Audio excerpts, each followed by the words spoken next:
जय संतोषी माता की। शुक्रवार व्रत कथा। एक बुढ़िया थी जिसके 7 बेटे थे। सातों भाइयों में से एक बहुत ही निकम्मा था, तो बाकी बहुत ही काबिल व मेहनती थे। इसलिए बुढ़िया हमेशा निकम्मे बेटे को बाकी 6 भाइयों का जूठा खिलाती थी। एक दिन निकम्मे बेटे की पत्नी ने कहा कि तुम्हारी माँ तुम्हारे साथ बहुत भेदभाव करती है, पर उसे यकीन नहीं हुआ। एक दिन सच जानने के लिए सिर दर्द का बहाना कर वह रसोई में ही चादर ओढ़कर लेट गया। माता हमेशा की तरह जब 6 भाइयों को खाना खिला चुकी तो 7वें के लिए सबकी जूठन से खाना परोस 7वें बेटे को उठाने लगी। माता के इस कृत्य को देख उसने भोजन नहीं किया और घर छोड़कर प्रदेश चला गया। जब वह जाने को तैयार हुआ तो पत्नी का ख्याल आया, जो पशुओं के बाड़े में गोबर के उपले बना रही थी।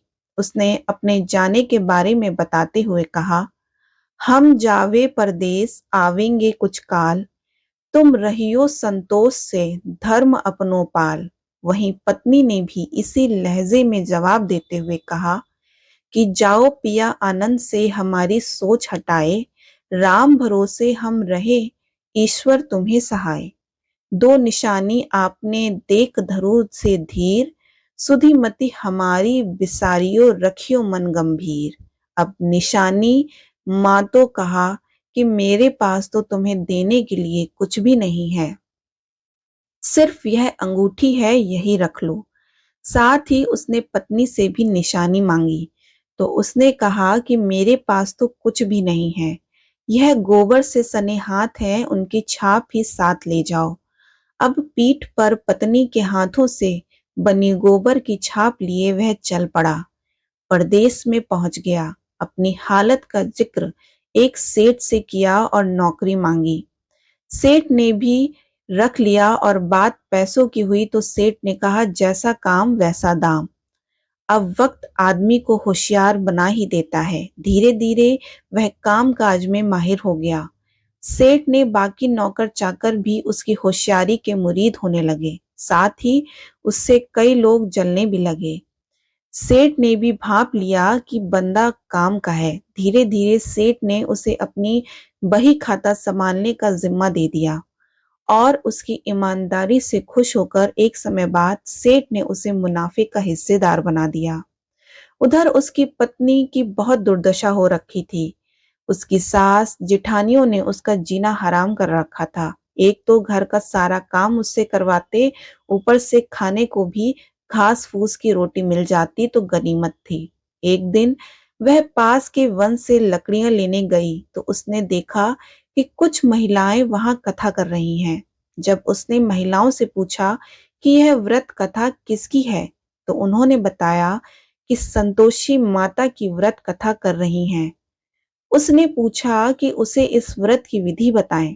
अब उसे रास्ते में मंदिर भी दिखाई दिया। वह माता के चरणों में लेट गई और कहने लगी कि हे माँ, मैं क्या करूं, मेरा कल्याण करो माँ। माँ ने भी उसकी पुकार सुनी।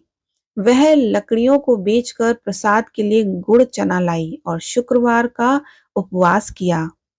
वह व्रत कथा भी सुनी। कुछ दिनों बाद उसे पति की चिट्ठी मिली, साथ ही पैसे भी आने लगे। वह हर शुक्रवार को उपवास करने लगी। फिर उसने माँ से गुहार लगाई कि हे माँ, मुझे मेरे स्वामी से मिला दो। तब स्वयं माँ एक वृद्धा का वेश धारण कर उसके पति के पास पहुंची और उसे पूछा कि उसका कोई घर बार है या नहीं।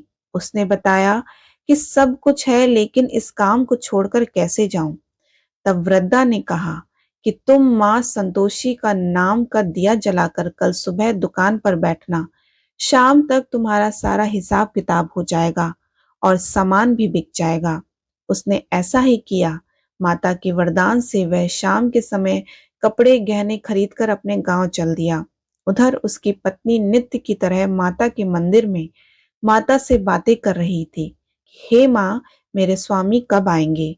तो उसने कहा, बेटी तुम्हारे पास जो लकड़ियां हैं उनकी 3 गठरियां बना लो।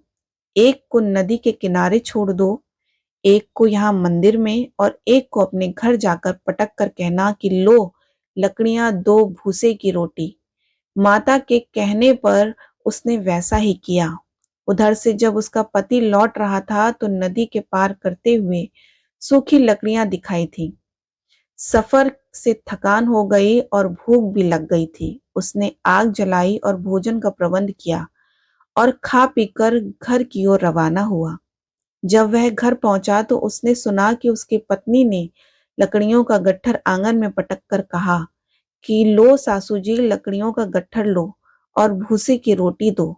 पति ने स्वर सुना तो वह बाहर आया। अपनी पत्नी की हालत देखकर उसे बहुत दुख हुआ। अपनी माँ से पूछा कि इसकी ऐसी हालत क्यों हुई। तो माँ ने कहा कि काम धाम कुछ करती नहीं, गांव भर में भटकती रहती है, पर वह अपने साथ हुए अन्याय को भी भूला नहीं था। उसने दूसरे घर की चाबी मांगी और अलग रहने लगा। अब तो माँ संतोषी की कृपा से उसने दिन बहुर गए। फिर वह शुक्रवार भी आया जिसमें माता का उद्यापन करना था। पूरी तैयार कर ली गई। उसने अपनी जिठानी बच्चों को बुलाया, लेकिन जिठानी ने अपने बच्चों को पूरी तरह सीख देकर भेजा कि भोजन के समय खटाई मांगना। अब बच्चे भोजन के बाद खट्टी चीज के लिए जिद करने लगे तो उसने मना करते हुए कहा, माता का प्रसाद और पैसे बच्चों को दे दिए। उन्हीं पैसों से बच्चों ने खट्टी चीज खरीद ली और उसे खा लिया। इस प्रकार व्रत का उद्यापन पूरा नहीं हो पाया और मां संतोषी रुष्ट हो गईं। बहू के पति को राजा के सैनिक पकड़कर ले गए। जेठ जिठानी फिर से ताने मारने लगे। लोगों को लूट लूट कर धन इकट्ठा कर लिया, अब जेल में सड़ेगा तो पता चलेगा। बहू से यह सब सहन नहीं हुआ और माँ के चरणों में जाकर पहुंची और कहने लगी कि माँ, मुझे और मेरे पति को किस बात की सजा दे रही हो। माता कहने लगी, बेटी, तूने उद्यापन पूरा नहीं किया, इस वजह से तुम्हें यह सब सहन करना पड़ रहा है। अब दोबारा उद्यापन करो और इस बार कोई गलती मत करना। बहू का पति वापस घर लौट आया और अगले शुक्रवार विधि व पूर्वक फिर से उद्यापन किया और इस बार कोई भी भूल नहीं की और ब्राह्मण के लड़के को बुलाकर व्रत का उद्यापन किया। इस बार पैसों की जगह फल दिए और उसका उद्यापन पूरा हुआ। मां संतोषी की कृपा से जल्द ही बहू के एक सुंदर से पुत्र को जन्म दिया और बहू को देखकर पूरे परिवार ने संतोषी माता का विधिवत पूजन करना शुरू कर दिया और उनका परिवार सुख से जीवन बिताने लगा। जय संतोषी माता की।